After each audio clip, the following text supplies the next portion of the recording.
honor to welcome you here at our university for international conference titled Management and Economic Policy for Development.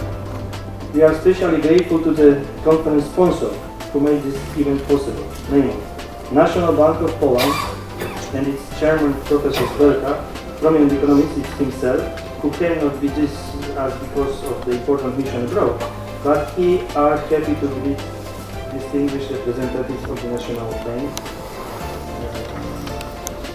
I introduce them before. Polish Minister of Science and Higher Education, Koszą and President of its Supervisory Board, François Colombier, who is taking part in our conference as one of the speakers. Fulbright Polska Foundation and Małgorzata Kwasowska, the director of the Fulbright Foundation. I think that some applause for them as a thanks.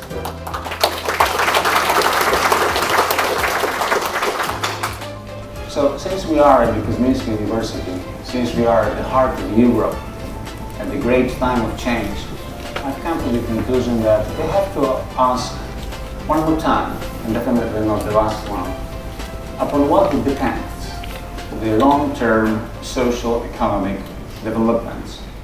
It's necessary to say that the rise in the demands of the public for solidarity, social protection, and security has created career opportunities in the supervision and regulation of various industries in the economy, such as banking, education, healthcare, pharmaceuticals, etc. As a result, the interventions undertaken in the name of equality and stability and protection end up handing a considerable degree of control of the economy to elites. All this in the name of equality. I think it's very important that we get back to a more participatory economy. Another point. No society could imagine denying, let's say, artists the right to open studios and try to sell their work. We'd be appalled at that.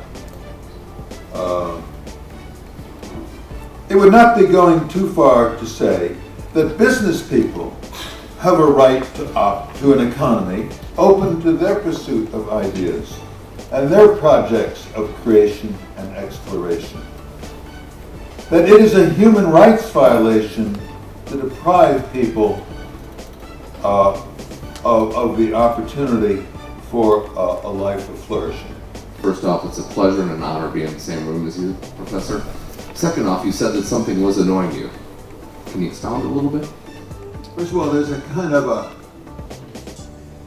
soft opposition that's so subtle that it's not really pointed to. American students are introduced to the thinking of John Dewey, the great American philosopher of the 1920s. John Dewey praised work. But why did he praise work? He praised it because he saw a good job. For him, a good job was one offering a mental workout. Communist enterprises were characterized, in my opinion, by ritualism, by pretending instead of doing, by high hierarchy, and by, as a result, by endemic inefficiency. New efficiency-driven culture is being born slowly. In some companies, it's already there. In some companies, it's in the process. But in some companies, particularly in the state-owned companies, the old culture is still prevailing. Further into the future, there will be a more radical change driven by demographics. This is the official forecast of the United Nations. 100 indexed here for 2010, and we see the African population will double from today 1 billion to 2 billion in 2050. Europe, Russia, Japan will mostly decline. For Europe, I think this forecast is totally wrong. For instance, in Germany last year, we had an immigration of 1.08 million and a net increase of 400,000. I think this net increase will go up to 500,000-600,000 per year, times 40 years is 20 million. And of course, most of them will come from Africa, unavoidable. We see it every day. What actually is the effect of foreign direct investment on the economy that receives that money? Right? What is the effect of foreign direct investment on the recipient host economy? Okay? That's the question we're looking at. Now, I'm looking at this in a very particular way. There are lots of ways of looking at this. I'm looking at it in a very specific way. I'm going to look at this by asking the question, what's the effect of foreign direct investment on the rates of entrepreneurship that we observe in the country that receives the income? What we want to do by and large three things. We want to look very briefly at the current state of internationalization of Polish economy. We don't deal with it because these are basically statistical data. The second, we want to very briefly touch upon the leading theories of business internationalization, which we leverage to create a very simple model of effects of internationalization. And then we want to show you the state-of-the-art of research on the systemic effects of the internationalization of Polish companies, both in terms of exports, inward FDI and outward FDI. I could come to a completely different conclusion based on your results. Namely, because it very much depends on the level of development. From the catching up country perspective, I would say the negative effect is in fact positive. Why? Because the rate of own entrepreneurship goes down, which means that there are more companies like Mittelstand companies, so we don't need that much. Who creates jobs? If you want to implement effective policies from macroeconomic perspective in the enterprise sector, you need to know, as a policymaker, which companies are creating jobs. So why you have to also, as an entrepreneur, be aware and to try to create dialogue and explain to people what about economy, what about implementation of some regulation would at the end put big issue to develop the economy. First, again, I'm referring to the speech by Professor Cieslik, who already said that according to some research, hyper-growth firms are generating jobs. They are generating a relatively big number of jobs. But second of all, and I think it's even more important for us today, they tend to innovate continually or at the regular pace. So it's not just one product and they live on that, but they tend to innovate year by year, month by month. They tend to release new products, new services. And I know that the Apple example is not very welcome today.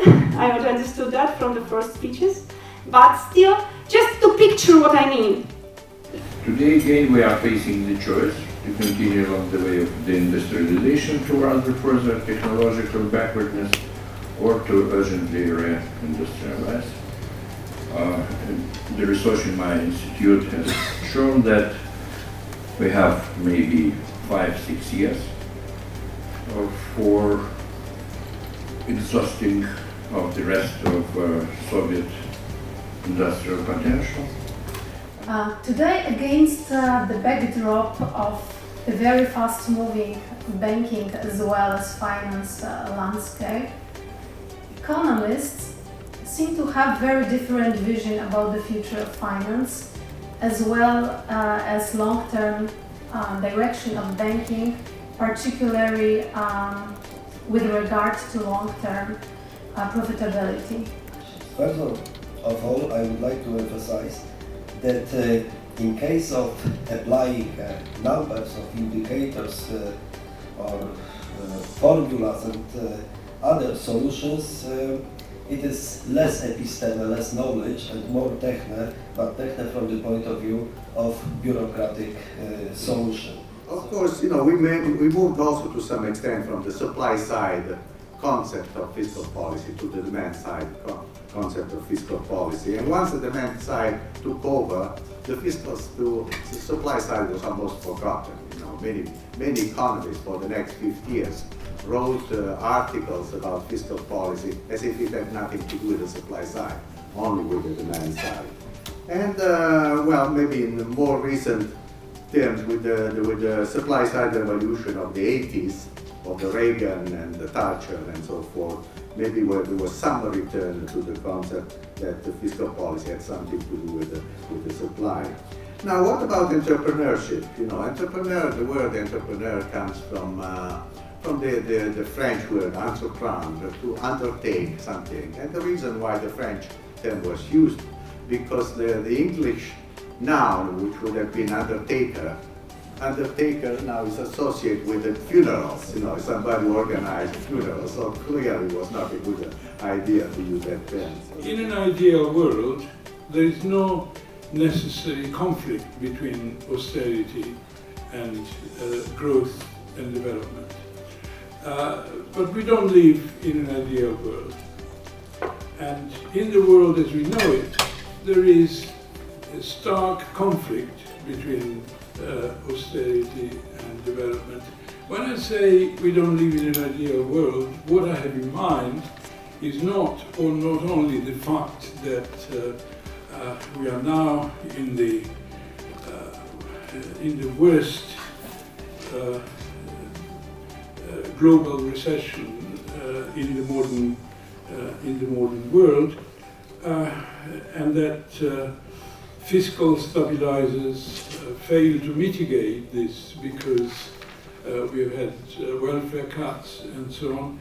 But what I have in mind is two main features of the world as we know it. One is the very high level of public debt. And in the world as a whole, there is an average, according to the CIA data, there is an average of 64% of GDP. How much we can raise the rate of growth to address the social, economic, political, and all the issues we are talking, and we can talk for semesters, etc. I would say to the lesser degree. So therefore, if there is the potential for an economy to grow, still in traditional measure, by X%, I think more than half of this X% should come from improvement of microeconomic management than from macroeconomic policy. And I'm not saying so because I'm in the business and law school. I'm saying so because I'm a political economist and a development economist, but don't expect too much from economic policy. In short, the new political economy for development is an approach in which you, very much following what the speakers were telling about, to try to develop a heterodox and political and economic complex approach to the issue of stagnancy in Central and Eastern Europe, and that, in short, can be combined into two major parts. One part is the diagnostic part, in which we describe where we are, and the other part is the therapy. Of course, economists, like medical doctors, most of the cases do not agree on the diagnosis, and therefore they do not agree on the therapy, whether or not it should be operated on. All the rest, I mean, you would know. So our aim is to present a new index. This is the history of such an endeavor. Is very long. It started in the late 60s or early 70s. I remember as a young man I visited the United Nations Research Institute in Geneva in early 70s, and they were already engaged in such a project. And now we know the work commissioned by President Sarkozy, and results presented by Fitousisen and Stiglitz. And we also know of the more recent work of the Commission called by the German Bundestag to present the same thing. So our effort is in this broader frame of reference. This is a starting point in my presentation. This is about the very notion of dynamic equilibrium in economic science, mostly from the point of view of the theory of neoclassical equilibrium growth theory. And against this background, I would like to outline what is the nature of criticism of that approach towards sustainability. I mean, approach of the neoclassical equilibrium growth theory. It means that labor share is declining as a share of the GDP, and at the same time income inequality is higher and higher. And it has not only social consequences, but also macroeconomic ones. So we've got the situation which was mentioned by Professor Sopoćko. Yeah, we've got the wages which are lagging behind the labor productivity, so there is not enough consumption demand to buy the products and services which are produced in advanced economies. So there are two options, yeah, to finance consumption by increasing the debt, yeah, like in the US it was private debt, or like in Greece it was financed by the growing public debt. And the other option is to have a trade surplus. And this is the case of the Germany or the China. Yeah? We are able to keep low wages because we are exporting our surplus. Okay, but all of us, we are economists, yeah? So we know what to do if something is growing too fast. Yeah? We have to tax it or impose regulation. There is concern that the convergence or the speed of growth of the region going forward, and therefore the pace of convergence with Western Europe, that is how quickly we simply catch up with the West, will be slower. Therefore, and also the crisis has shown it, that the region as a whole, again, EU 10 countries, new EU member states from Central Europe, will need to readjust and introduce a new growth model, which I call the Warsaw Consensus, in recognition of what Poland has done, which is by far the #1 economy in Europe in terms of growth since 1989. If you want me to be optimistic, there's my brand new World Bank paper on exactly this, on Poland's new golden age, where I prove that Poland has done better than anywhere else in Europe in the last 25 years.